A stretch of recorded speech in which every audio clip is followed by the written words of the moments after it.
You know, my parents told me a long time ago, you go by what people do, you don't go by what they say, you know. And I, you know, I watch a lot of people and I look at who's doing what, and I remember with crystal clarity, you know, in the last legislative session, when, you know, women in this country were very much under attack.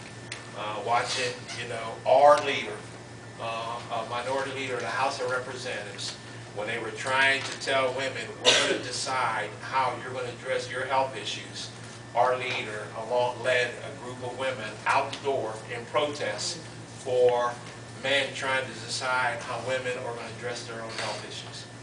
That speaks volumes to me. It's easy to go with the crowd. It's easy to go with the flow. It takes a real person of integrity and character to stand up and say, that is not good, and I do not accept that. So it is a real pleasure to have her here, and without further ado, Stacey Abrams.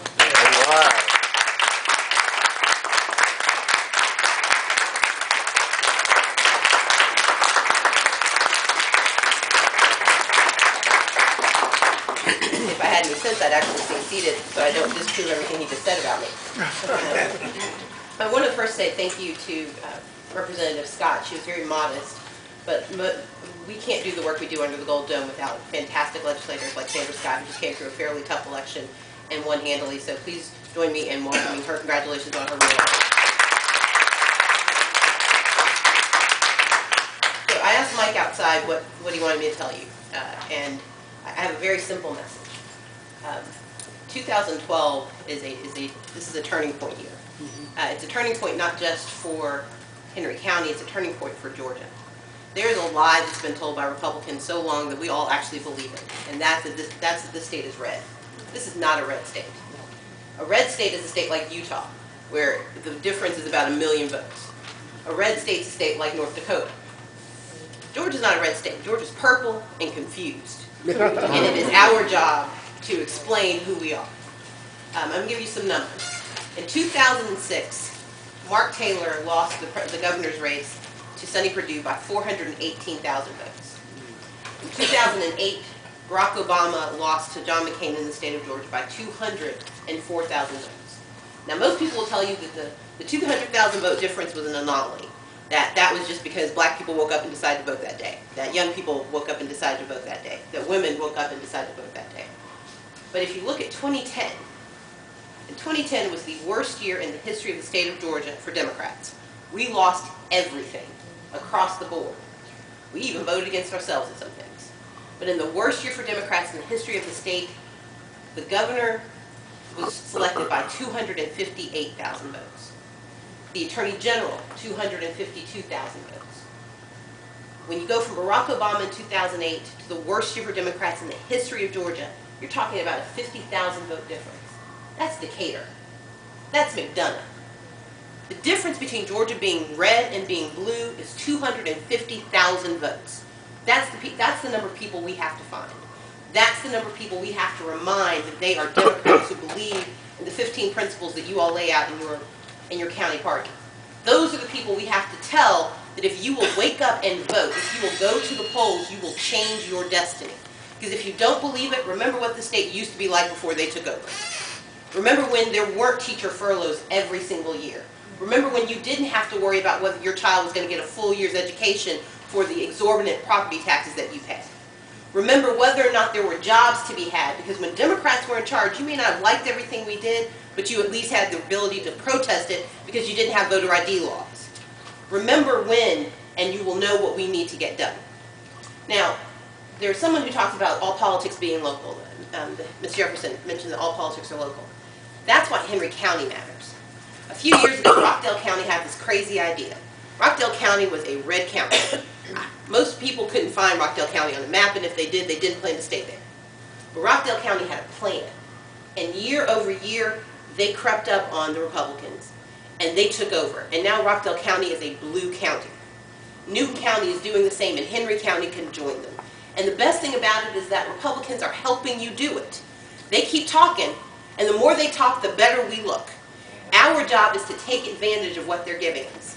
And the problem we have as Democrats is that Republicans will tell a lie 1,000 times until it sounds like the truth. Democrats tell the truth one time, and when people don't applaud for us, we sit down, fold our arms, and get all upset. And then we just don't say anything else. Or we mutter to ourselves, or we meet in small rooms, and we talk to each other, but we never bother to go and get the people we need. The Tea Party isn't a new group. The Tea Party's been called by many names over many years. But what they have over Democrats is that they don't give up. They have been relentless, and they have been successful, but there aren't that many of them. But the difference is they are loud, they are persistent, and they are there. And that's how Democrats have to be if we're going to turn the state blue.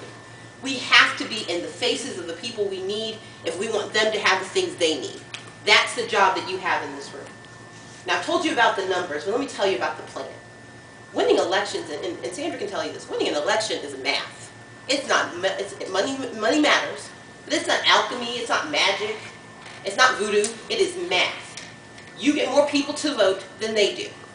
And the reality is we've got the people. In the state of Georgia, there are 1.5 million registered African Americans. 1.3 million of them vote. 200,000 stay home on election day. 200,000. Barack Obama lost by 204,000 votes in Georgia. If African Americans had gotten up and gone to the polls and brought a couple of folks with them, he'd have won. The Latino population in Georgia, there are 523,000 of them. There are 85,000 registered Latino voters, 68,000 vote. If they had voted with the African Americans, Barack Obama would have won. But if they voted in 2010, Governor Barnes would be governor again. But those are the people who've already registered. Those are the people who've gone through the trouble to write their names on that piece of paper, to turn that form in. Those are the people who all they have to do is go and vote. Let's talk about the people who we haven't talked to. There are 600,000 eligible unregistered African Americans in the state of Georgia. Thousands of them live right here in Henry County. There are 106,000 unregistered Latinos. They live in Henry County, and they live in Clayton County, and they live in the metro area. Those are the people we need to touch. But more than all of those, there are 1.2 million unaffiliated women in the state of Georgia. Women make up 52% of the voting population in Georgia. And when it actually comes to turnout, we're closer to 55%. If we decide we don't like something, we can change not only election, we can change the world, but we don't. We talk to each other, we go to a beauty shop, and we complain about what happens, but we don't bother to do anything about it. We go to church and we whine and we pray, but when God says go vote, we forget that that means on Tuesday, and we have to get it done. Women will decide the election in Georgia. Women will decide the fate of this country. And women will decide the fate of the state. Now, Mike referenced a terrible vote that we had to take this year in the General Assembly, HB 954. This was a bill that even the most hard-right woman, her name is Sharon Cooper. Sharon Cooper has not met an anti-abortion bill she will not vote for. Sharon Cooper went to the well and wept because this was such an evil bill. It wasn't bad, it wasn't mean, it was evil. It was a bill that said you had to carry a dead fetus in your womb because you missed the deadline.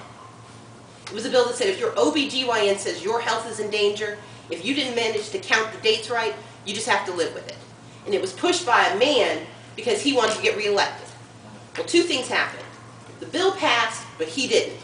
We worked hard and we killed him in his race. He lost by 64 votes. And this is a man who drew his own district. Drew his district and outraced his opponent by $200,000. And he's sitting at home wondering why he's not in office anymore. He's not in office because Democrats were smart, we organized, and we may not have been able to elect one of our own, but we certainly told a turncoat he was staying home. If we can do that in Clark County and Oconee County, I haven't met a Democrat from Oconee County, but we stopped him in Oconee County. There's no reason that Henry County cannot turn itself blue. It can be done, and it is a matter of math. I did a quick count. There are about 32 of you in this room.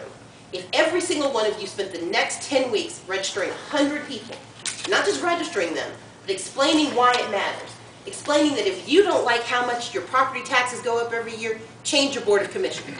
If you don't like how difficult it is to get the resources that you need for your county, change your county commissioners.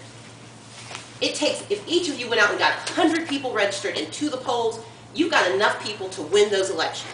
Because you start with the fact that you've got a baseline number. They're just people who wake up in the morning because our parents told us to do it when we were little, took us to the polls with them. We vote no matter what.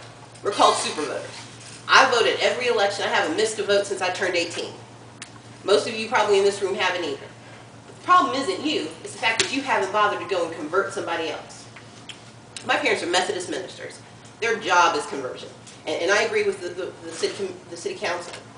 I believe that this is a ministry because I don't like the world I see, and I have an obligation to stand up and change it. And so do you. So if you don't see it as a mission, see it as a ministry. Find 100 people and convert them into voters. Turn them into people who will change their lives. Because every person in this room knows that it matters who's going to be president. It matters who decides your fate in your county. It matters who we elect. But if we don't think it matters, why should anybody else? And the only way they know that we believe it matters is because we tell them. When we walked up to a person, we have to say, are you registered? Are you sure? And now we have to say, do you have a photo ID? And if the answer to any of those questions is no, your job in that next moment is to get them registered, find out how to get a photo ID, and make sure you follow up with them. It is not enough to wish. Wishing doesn't win elections. If it did, we'd be in a whole lot more trouble. What wins elections is work. And you all are here tonight because you believe in work. So we have to do 3 things. First, we have to stand up. Everybody say it with me. Say stand up. Stand up. We have to stand up and declare that this year Henry County is going to be blue. So say it with me. Henry County is going to be blue. Henry County is going to be blue. The second thing we have to do is speak up. Say speak up. Speak up. We have to go and find people and tell them that we believe Henry County is going to be blue. Sandra can tell you, we get more emails down at the Capitol from people who will never get a single thing they want. But the people who need things the most are the most silent.